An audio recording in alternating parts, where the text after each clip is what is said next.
Can you all do something for me? Think about the biggest decision you made this year.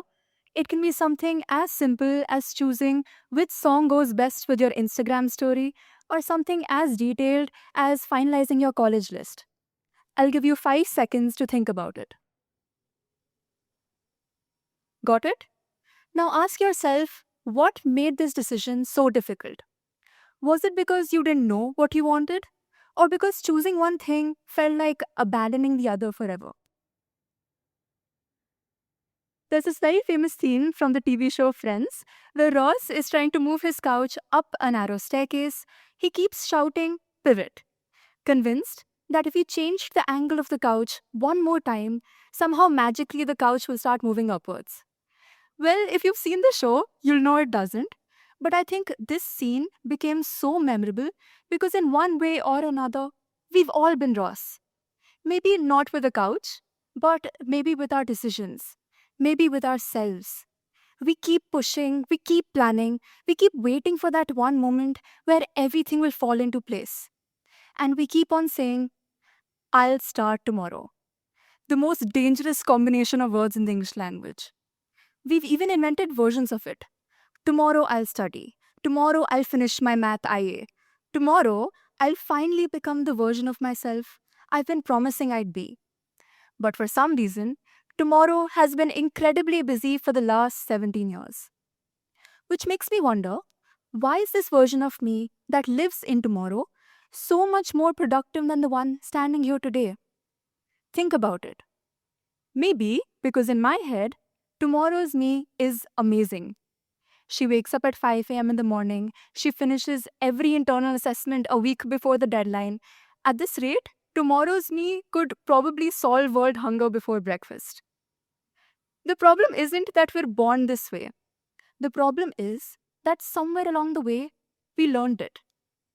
There's this very famous thought experiment in physics called Schrodinger's cat. The idea is very amazing.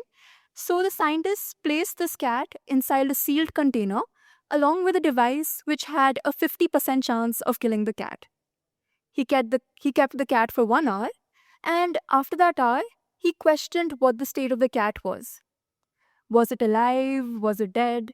What do you think? Well, according to common sense, obviously the cat can't exist in a state of both.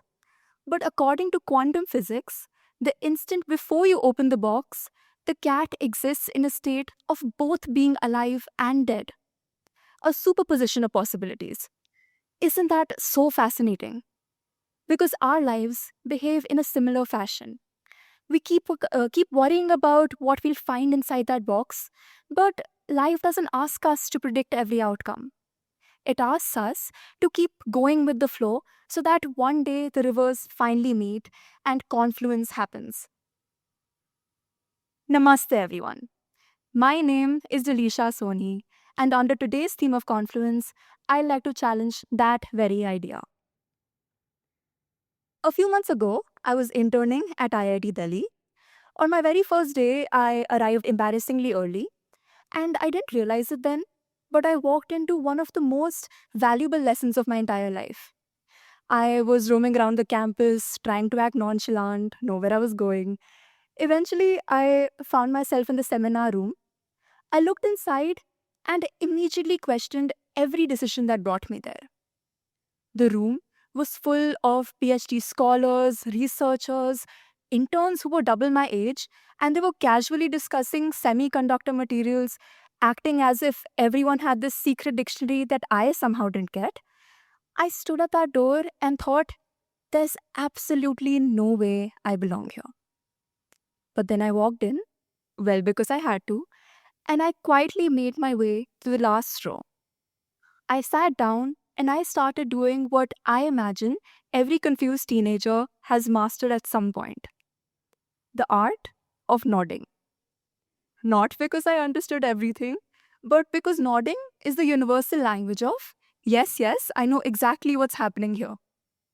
A few minutes later, a researcher came up to me and she asked me, "Are you sure you're in the right room?" I don't think she meant that as a genuine question. But in my brain, My brain had already packed its bags and written its resignation speech. Quote, "Dear sir, thank you so much for the wonderful opportunity, but I appear to have accidentally infiltrated a room full of actual geniuses." I genuinely considered walking out.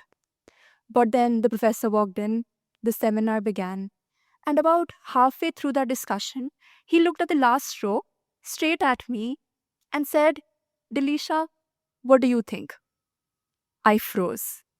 Not because I didn't have the answer, but because for the first time, someone in that room assumed I belonged enough to have one.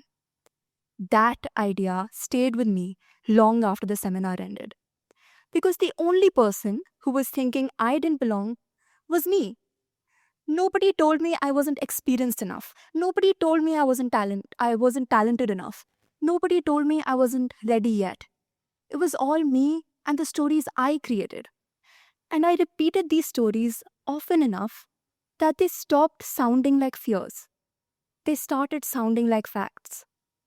How often do we do that in our lives? A few months ago, I found myself in places which, at first glance, had nothing in common. One day, I was writing my research paper alongside my mentor, Dr. Soumyashri Das Adhikari, and this research paper is about how small changes in the rocket nozzle geometry can substantially impact the overall thrust that's generated. My month was full of looking at equations, simulations, and trying to get answers to the questions you wouldn't get at the end of your textbook. The next month, I was walking through the corridors of IIT Delhi, working with Professor Samir Sapra, who as a research intern. And I learned how to speak up in rooms which once intimidated me. And almost every weekend last year, I found myself somewhere completely different, working with She, a student led initiative that my best friend Shreya Nair and I co founded together.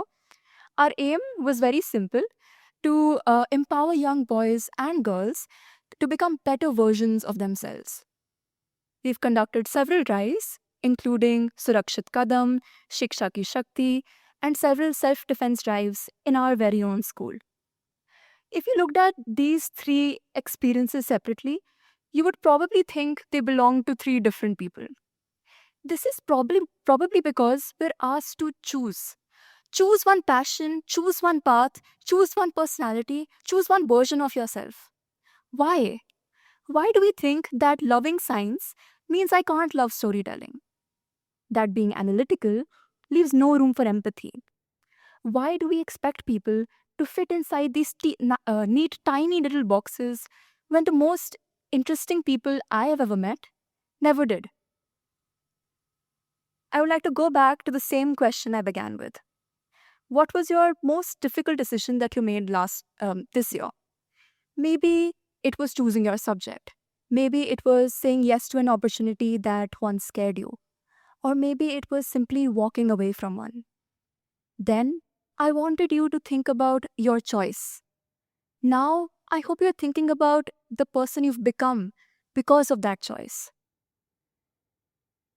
I would like to thank my school for giving me this wonderful opportunity. And I would like to end with how I think there's somewhere out there, there's probably this perfect Delisha Soni who's finished every assignment on time. But I stopped wishing I was her. Because the Delisha Soni who's standing here is the product of every mistake, every idea, every initiative. And I wouldn't trade that for anything. I want you all to go home today and thank every version of yourself. I know I will. The version of me which was stressed about that one physics exam. The version of me who felt lonely in class that one day. Also, the version of me who stayed up till 1 a.m. finishing this very speech. And if it wasn't for all of these versions of myself, I wouldn't be standing here today.